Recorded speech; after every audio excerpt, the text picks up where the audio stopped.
ನಮಸ್ಕಾರ ವೀಕ್ಷಕರೇ, ರಿಪಬ್ಲಿಕ್ ಡಿಜಿಟಲ್ಗೆ ಸ್ವಾಗತ. ನಾನು ರೂಪಾ ಚಂದ್ರು. ಅಮೆರಿಕವನ್ನ ಅಕ್ಷರಶಃ ಹೈರಾಣಾಗಿಸಿ ಹೋಗಿದೆ ಈ ಇರಾನ್ ಯುದ್ಧದ ಖರ್ಚಿನ ಕಾರಣಕ್ಕೆ ದೊಡ್ಡಣ್ಣನ ಬೊಕ್ಕಸ ಖಾಲಿ ಆಗೋಗ್ಬಿಟ್ಟಿದೆ.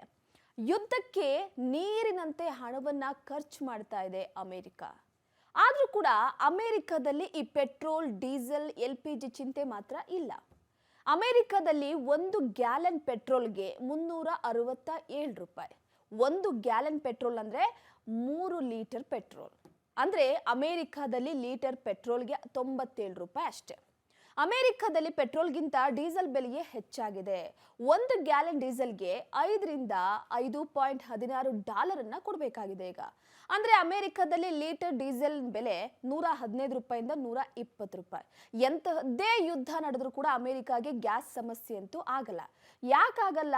ಅಮೆರಿಕಾಗೆ ಬೇಕಾಗುವಂತ LPG 99% LPG ಗ್ಯಾಸ್ ಅನ್ನ ಕೊಡೋದೇ ಕೆನಡಾ.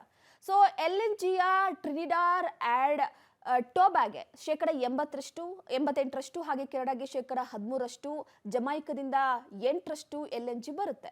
ಸೊ ಅದೇ ಕಾರಣಕ್ಕೆ ಅಮೆರಿಕಾಗೆ ಯುದ್ಧದ ಬಿಸಿ ಹೆಚ್ಚಾಗಿ ತಟ್ಟೋದಿಲ್ಲ.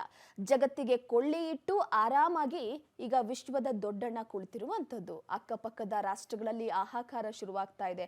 ಉದ್ಯಮಗಳೆಲ್ಲ ಕೂಡ ಬಂದಾಗಿ ಹೋಗಿದೆ.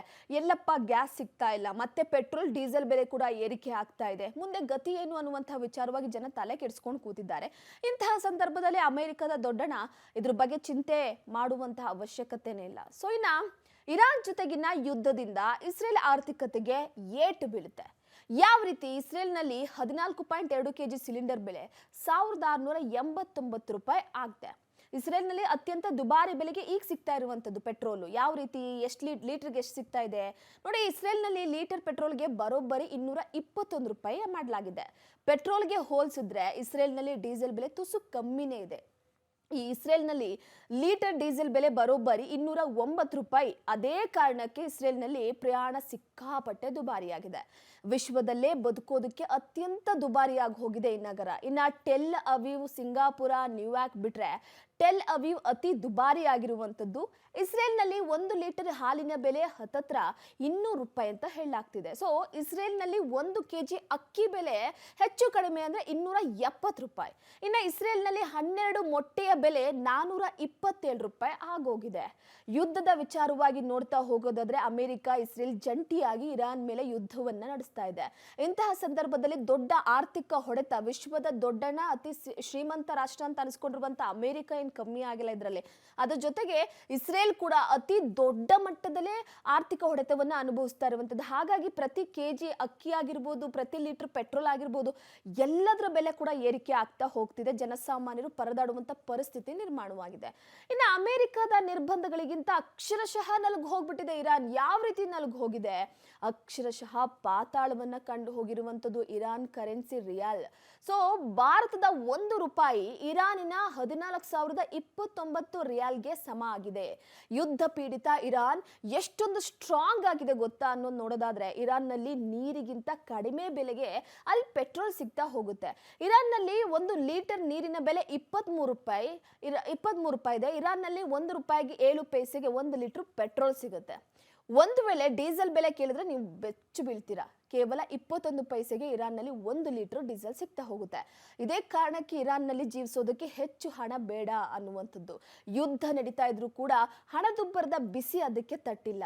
ಸೊ ಇವೆಲ್ಲವನ್ನ ನೋಡ್ತಾ ಇದ್ರು ಕೂಡ ಇರಾನ್ನಲ್ಲಿ, ಯಾಕಂದ್ರೆ ಇರಾನ್ನ ತೈಲ ಅನ್ನುವಂಥದ್ದು ಎಲ್ಲಾ ರಾಷ್ಟ್ರಗಳಿಗೂ ಕೂಡ ಕಳಿಸ್ಕೊಡ್ಲಾಗ್ತಾ ಇತ್ತು. ಹಾರ್ಮೋನ್ ಜಲಸಂಧಿಯನ್ನ ಇರಾನ್ ಬಂದ್ ಮಾಡುವ ಮುಖಾಂತರವಾಗಿ ಎಲ್ಲಾ ರಾಷ್ಟ್ರಕ್ಕೂ ಇದರ ಬಿಸಿ ತಟ್ಟಿದೆ. ಆದಷ್ಟು ಬೇಗ ಹಾರ್ಮೋನ್ ಜಲಸಂಧಿಯನ್ನ ಓಪನ್ ಮಾಡ್ಲಿಲ್ಲ ಅಂತ ಅಂದ್ರೆ ಪ್ರಮುಖವಾಗಿ ಮುಂದಿನ ದಿನಗಳಲ್ಲಿ ದೊಡ್ಡ ಹೊಡೆತ ತಿನ್ಬೇಕಾಗುತ್ತೆ ಅಂತ ಅಮೆರಿಕ, ಇಸ್ರೇಲ್ ವಾರ್ ಮಾಡ್ತಾನೆ ಬರ್ತಿದೆ ಇರಾಕ್ಗೆ. ಆದ್ರೆ ಇರಾಕ್ ಕೇಳುವ ಹಾಗೆ ಕಾಣಿಸ್ತಾ ಇಲ್ಲ. ಸೊ ಇರಾನ್ ವಿಚಾರಕ್ಕೆ ಸಂಬಂಧಪಟ್ಟಂತೆ ನೋಡ್ತಾ ಹೋಗೋದಾದ್ರೆ, ಈಗಾಗಲೇ ಯುದ್ಧದ ಬಿಸಿ ಅನ್ನುವಂಥದ್ದು ಯುದ್ಧ ಮಾಡ್ತಾ ಇರುವಂತಹ ರಾಷ್ಟ್ರಗಳ ಮೇಲೆ ತಟ್ಟಿಲ್ಲ, ಅಕ್ಕಪಕ್ಕದ ತಟಸ್ಥವಾಗಿರುವಂತಹ ಅಕ್ಕಪಕ್ಕದ ರಾಷ್ಟ್ರಗಳ ಮೇಲೆ ಇದರ ಎಫೆಕ್ಟ್ ತಟ್ಟಿದೆ. ಅದರಲ್ಲೂ ಕೂಡ ಭಾರತದಲ್ಲಿ ಈಗಾಗಲೇ ಕಮರ್ಷಿಯಲ್ ಸಿಲಿಂಡರ್ ಆಗಿರ್ಬೋದು, ಗೃಹ ಉಪಯೋಗಿ ಸಿಲಿಂಡರ್ ಆಗಿರ್ಬೋದು, ಪೆಟ್ರೋಲ್ ಡೀಸೆಲ್ ಆಗಿರ್ಬೋದು, ನೆಕ್ಸ್ಟ್ ಪೆಟ್ರೋಲ್ ಡೀಸೆಲ್ ಬುಡಕ್ಕೆ ಬಂದಿರುವಂಥದ್ದು. ಹಾಗಾಗಿ ಒಂದು ಕಡೆ ಸದ್ಯದ ಮಟ್ಟಿಗೆ ಈಗ ಗಮನಿಸ್ತಾ ಹೋಗೋದಾದ್ರೆ ಮುಂದಿನ ದಿನಗಳಲ್ಲಿ ಭಾರತದಲ್ಲಿ ಈ ಗ್ಯಾಸ್ ಸಿಲಿಂಡರ್ ವಿಚಾರಕ್ಕೆ ಸಂಬಂಧಪಟ್ಟಂತೆ ಈಗಾಗಲೇ ರಷ್ಯಾ ಕೂಡ ಕಳಿಸ್ಕೊಟ್ಟಿದೆ. ಅದಾದ ನಂತರವಾಗಿ ಭಾರತದತ್ತ ಒಂದಷ್ಟು ಹಡಗುಗಳು ತೈಲವನ್ನ ಅದರ ಜೊತೆಗೆ ಗ್ಯಾಸ್ ಅನ್ನು ಹೊತ್ಕೊಂಡು ಬರ್ತಾ ಇವೆ. ಆದ್ರೆ ಅಲ್ಲಿವರೆಗೂ ಕೂಡ ಸದ್ಯಕ್ಕೆ ಭಾರತದಲ್ಲಿ ಈಗಾಗಲೇ ಹೋಟೆಲ್ ಉದ್ಯಮಗಳು ಬಂದ್ ಆಗಿವೆ. ಕಚ್ಚಾ ವಸ್ತುಗಳ ಪೂರೈಕೆಯಲ್ಲಿ ವ್ಯತ್ಯಾಸಗಳಾಗಿದೆ. ಬಟ್ಟೆ ರೇಟ್ ಜಾಸ್ತಿ ಆಗ್ತಾ ಇದೆ. ತಿನ್ನುವಂತ ಅಕ್ಕಿಯ ರೇಟ್ ಕೂಡ ಜಾಸ್ತಿ ಆಗ್ತಾ ಇದೆ. ರಫ್ತಾಗ್ತಿಲ್ಲ, ಆಮದಾಗ್ತಿಲ್ಲ. ಎಲ್ಲಾ ವಿಚಾರವಾಗಿ ನೋಡ್ತಾ ಹೋಗ್ತಾ ಹೋದ್ರೆ ಒಂದು ದೇಶಕ್ಕೆ ಯುದ್ಧದ ಬಿಸಿ ತಟ್ಟಿದ್ರೆ ಎಷ್ಟರ ಮಟ್ಟಿಗೆ ಹಾನಿ ಆಗುತ್ತೆ, ಹಣದ ಆರ್ಥಿಕತೆಯ ಹೊಡೆತ ಅನ್ನೋದು ಯಾವ ರೀತಿ ಬೀಳುತ್ತೆ ಅನ್ನೋದಕ್ಕೆ ಇದೆಲ್ಲ ಎಕ್ಸಾಂಪಲ್ಸ್ಗಳು ಅನ್ಬೋದು. ಈಗಲೇ ರೈತರುಗಳು, ಉದ್ಯಮಿಗಳು, ಹೋಟೆಲ್ ಮಾಲೀಕರು ಎಲ್ಲರೂ ಕೂಡ ಕಂಗೆಟ್ಟು ಹೋಗಿದ್ದಾರೆ ಯುದ್ಧವನ್ನ ನಿಲ್ಲಿಸಿ ಅಂತ. ಆದ್ರೆ ಯುದ್ಧವನ್ನ ನಿಲ್ಲಿಸುವ ವಿಚಾರಕ್ಕೆ ಸಂಬಂಧಪಟ್ಟಂತೆ ಇನ್ನೂ ನಿರ್ಧಾರವನ್ನ ತೆಗೆದುಕೊಂಡಿಲ್ಲ. ಒಂದು ಕಡೆ ಅಮೆರಿಕ ಅಧ್ಯಕ್ಷ ಟ್ರಂಪ್ ಹೇಳ್ತಾರೆ, ನಾನು 2 ಸೆಕೆಂಡ್ ಸಾಕು, ಚಿಟಿಕೆ ಹೊಡೆಯುವಷ್ಟರೊಳಗಡೆ ಯುದ್ಧ ನಿಲ್ಲುತ್ತೆ ಅಂತ. ಇಸ್ರೇಲ್ನ ನೆತನ್ಯಾಹು ಅವರು ಹೇಳ್ತಾರೆ, ಯುದ್ಧ ನಿಲ್ಲಿಸೋದಕ್ಕೆ ಜಾಸ್ತಿ ಸಮಯವೇ ಬೇಡ ಅಂತ. ಇರಾನ್ ಈ ವಿಚಾರವಾಗಿ ನೋಡೋದಾದ್ರೆ ತಾನು ತಲೆನೇ ಕೆಡಿಸ್ಕೊಳ್ತಾ ಇಲ್ಲ. ಸೊ ಎಲ್ಲೋ ಒಂದು ಕಡೆ ಸದ್ಯದ ಮಟ್ಟಿಗೆ ಇವೆಲ್ಲವನ್ನ ನೋಡ್ತಾ ಇದ್ರೆ ಮುಂದಿನ ದಿನಗಳಲ್ಲಿ ಇದೇ ರೀತಿ ಮುಂದುವರೆದ್ರೆ ತೈಲೋತ್ಪನ್ನ ಅಂದ್ರೆ ಗ್ಯಾಸ್, ಪೆಟ್ರೋಲ್, ಡೀಸೆಲ್ ಸರಿಯಾಗಿ ಸಮರ್ಪಕ ರೀತಿಯಲ್ಲಿ ಬರಲಿಲ್ಲ ಅಂತಂದ್ರೆ ಮುಂದಿನ ಜೀವನ ಬಹಳ ಕಷ್ಟಕರವಾಗುತ್ತೆ. ಹಾಗಾಗಿ ಸದ್ಯದ ಮಟ್ಟಿಗೆ ಈಗಾಗಲೇ ಅಮೆರಿಕ, ಇಸ್ರೇಲ್, ಇರಾನ್ನಲ್ಲಿ ಪೆಟ್ರೋಲ್ ದರ ಕೂಡ ಏರಿಕೆ ಆಗಿದೆ. ತಿನ್ನುವಂತ ಅಕ್ಕಿ ದರ ಕೂಡ ಏರಿಕೆ ಆಗಿದೆ. ಇದೇ ರೀತಿ ಯುದ್ಧ ಮುಂದುವರಿತು ಅಂತಂದ್ರೆ ಆರ್ಥಿಕ ಸಂಕಷ್ಟ ತಲೆದೂರುತ್ತೆ. ಅದ್ರ ಜೊತೆಗೆ ಹಣ ನೀರಿನಂತೆ ಖರ್ಚು ಮಾಡ್ಲಾಗ್ತಾ ಇದೆ. ಮುಂದೆ ಕಾದ್ ನೋಡ್ಬೇಕಾಗುತ್ತೆ ಏನೆಲ್ಲ ಆಗಬಹುದು ಅನ್ನುವ ವಿಚಾರಕ್ಕೆ ಸಂಬಂಧಪಟ್ಟಂತೆ. ಯಾಕಂದ್ರೆ ಇಲ್ಲಿವರೆಗೂ ಕೂಡ ಗ್ಯಾಸ್ನ ಅಭಾವದಿಂದ ಭಾರತದಲ್ಲಿ ಅತಿ ಹೆಚ್ಚಾಗಿ ಸಾಕಷ್ಟು ಜನ ತೊಂದರೆ ಅನುಭವಿಸ್ತಾ ಇದ್ದಾರೆ. ಗ್ಯಾಸ್ ಸಿಲಿಂಡರ್ ಬುಕ್ ಆಗ್ತಾ ಇಲ್ಲ, ತಲೆ ಕೆಡಿಸ್ಕೊಳ್ಳುವಂತ ಪರಿಸ್ಥಿತಿ ಬಂದಿದೆ. ಇನ್ನೂ ಇದೇ ರೀತಿ ಯುದ್ಧ ಮುಂದುವರಿತು ಅಂದ್ರೆ ಮುಂದಿನ ದಿನಗಳಲ್ಲಿ ಯಾವೆಲ್ಲ ರೀತಿಯಲ್ಲಿ ನಾವು ಸಂಕಷ್ಟವನ್ನ ಎದುರಿಸಬೇಕಾಗುತ್ತೋ ಅನ್ನುವಂಥ ಒಂದಷ್ಟು ಆಲೋಚನೆಗಳು ಈಗಲೇ ಬರ್ತಾ ಹೋಗ್ತಾ ಇದೆ. ಕಾದ್ ನೋಡ್ಬೇಕಾಗಿದೆ ಏನಾಗುತ್ತೆ ಅಂತ. ಪೆಟ್ರೋಲ್, ಡೀಸೆಲ್ ದರ ಕೂಡ ಏರಿಕೆ ಆಗುತ್ತಾ? ಯಾಕಂದ್ರೆ ಪ್ರೀಮಿಯಂ ಪೆಟ್ರೋಲ್ ದರ 2 ರೂಪಾಯಿಗೆ ಏರಿಕೆ ಆಗಿದೆ. ನಾರ್ಮಲ್ ಪೆಟ್ರೋಲ್ ಅದೇ ರೀತಿಯಾಗಿ ಯಥಾಸ್ಥಿತಿಯಾಗಿ ಸಾಗ್ತಾ ಇದೆ. ಈ ಯುದ್ಧ ಮುಂದುವರೆದ್ರೆ ಮತ್ತೆ ಪೆಟ್ರೋಲ್, ಡೀಸೆಲ್ ದರ ಏರಿಕೆ ಆಗುತ್ತಾ? ಅದರ ಜೊತೆಗೆ ವಾಹನ ಸವಾರರು ಪರದಾಡುವಂತ ಸ್ಥಿತಿ ಬರುತ್ತಾ ಅನ್ನುವಂಥದ್ದು ಸದ್ಯಕ್ಕೆ ಪ್ರಶ್ನೆ ಆಗಿದೆ. ನೋಡ್ತಾ ಇರೋ ರಿಪಬ್ಲಿಕ್ ಕನ್ನಡ, ಇದು ನಿಮ್ಮ ಧ್ವನಿ.